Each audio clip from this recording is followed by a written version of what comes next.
নাগাশিপাড়ায় চিকিৎসকদের মানবিক উদ্যোগ শান্তিবার্তা ফাউন্ডেশনের স্বাস্থ্য শিবিরে কয়েকশো মানুষের চিকিৎসা পরিষেবাকে সাধারণ মানুষের দোরগোড়ায় পৌঁছে দিতে এক অনন্য নজির গড়ল শান্তিবার্তা ফাউন্ডেশন। রবিবার নদিয়া জেলার নাগাশিপাড়া থানার অন্তর্গত নাগাদি ওবায়দিয়া হাই স্কুলে দিনভর আয়োজিত হলো একটি বিশেষ বিনামূল্যে স্বাস্থ্য পরীক্ষা শিবির। এদিনের শিবিরের বিশেষত্ব ছিল আল আমিন মিশনের একঝাঁক প্রাক্তন শিক্ষার্থীদের সক্রিয় অংশগ্রহণ।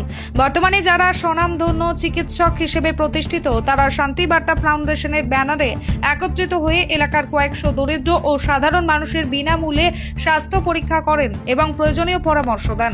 কেবল শারীরিক সুস্থতা নয়, সুস্থ পৃথিবীর লক্ষ্যে এই দিন পরিবেশ সচেতনতার ওপর জোর দেওয়া হয়। উপস্থিত বিশিষ্ট জনেরা পরিবেশ দূষণ রোধ এবং গাছ লাগানোর প্রয়োজনীয়তা নিয়ে সাধারণ মানুষকে সচেতন করেন। বিশিষ্ট জনদের উপস্থিতি অনুষ্ঠানটি এক উজ্জ্বল নক্ষত্র সমাবেশে পরিণত হয়েছিল। শিবিরে উপস্থিত থেকে পরিষেবা দেন Mir Nazmul Haque, doctor Obaidullah, doctor Momin Sheikh, Sultana Noor, doctor Biswajit Dali. এছাড়াও ছিলেন doctor Mahmud Hasan Molla, doctor Golam Mustafa, doctor Muzam Ali, doctor Shamim Sheikh, doctor Abdus Shamim, doctor Paromita Roy, Mohammad Nasim Sheikh, Gazi Suruddin সহ আরও অনেক বিশিষ্ট ব্যক্তিবর্গ। ঘরের কাছে বিশেষজ্ঞ চিকিৎসকদের পরামর্শ পেয়ে অত্যন্ত খুশি স্থানীয় বাসিন্দারা। Bureau report, S news live Bangla. তো এখানে আমরা এসেছি মানুষকে চিকিৎসা দেওয়ার পাশাপাশি সচেতন করার জন্য, এবং এই শান্তিবার্তা ফাউন্ডেশন এরকম জনসচেতনমূলক শিবির করে থাকে। বেশিরভাগই আমরা করি ইনস্টিটিউশন বেসে, মানে স্কুলে বা কোনো প্রতিষ্ঠানে স্টুডেন্টদেরকে, বিশেষ করে ছাত্রদেরকে, কারণ তারা ভবিষ্যতের কাণ্ডারি। কিন্তু এইখানে দাদার অনুরোধ যে এখানে এই মানুষদের এখানকার জনসচেতনতা করার জন্য আমরা আরও এসেছি। এই আমাদের ক্যাম্প প্রায় শেষের দিকে। ভালো লাগলো মানুষকে বুঝিয়ে। এখানকার মানুষ দেখলাম অনেকটাই পিছিয়ে আছে, পিছিয়ে পড়া এলাকাতে আমরা বেশি যাই।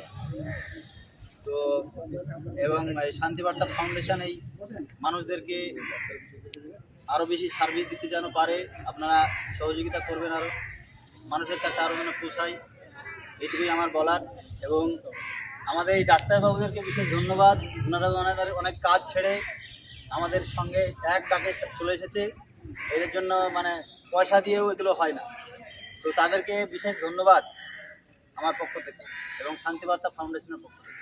2001 সালের মাধ্যমিক আর 2003 সালে এইচএস, এবং প্রত্যেকেই আমরা আল আমিন মিশনের খলপুর ব্রাঞ্চের স্টুডেন্ট।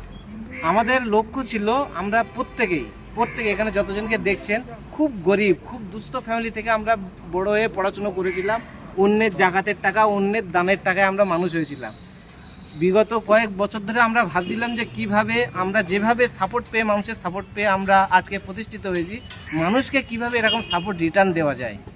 সেই ভাবনা থেকেই আমরা একত্রিত হতে এই শান্তিবার্তা ফাউন্ডেশন গঠন করি। তারপর থেকে বিভিন্ন সমাজসেবামূলক কাজ, সেটা হেলথ ক্যাম্প হতে পারে, সেটা ত্রাণ বিলি হতে পারে, সেটা কোনো ব্ল্যাঙ্কেট ডিস্ট্রিবিউশন হতে পারে, সেটা আমাদের স্কলারশিপ। আমরা মোস্তফাদের জন্য বলছি, আমরা এই মুহূর্তে আমাদের মুসলিম স্টুডেন্ট যদি কোয়ালিফাইড হয়, আমরা প্রায় বছরে 1,22,000 টাকা করে আমরা স্কলারশিপ দিচ্ছি এখনো পর্যন্ত। আলহামদুলিল্লাহ, এটা আমাদের রিচ আস্তে আস্তে ধীরে ধীরে বাড়ছে। তো এই ক্যাম্প উদ্দেশ্যে আমরা গিয়েছিলাম মিশনারি ব্রাঞ্চ, পাথরচাপড়ি ব্রাঞ্চে, দাদার ওখানে। তারপর দাদার সঙ্গে এমনি দাদা অনেক সিনিয়র, আমরা যখন ঢুকেছি তখন দাদা ওখানে ছিলেন।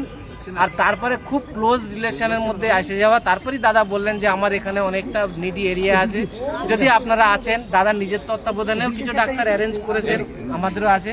সবাই মিলে আলহামদুলিল্লাহ আমরা এখানে একত্রিত হতে পেরেছি।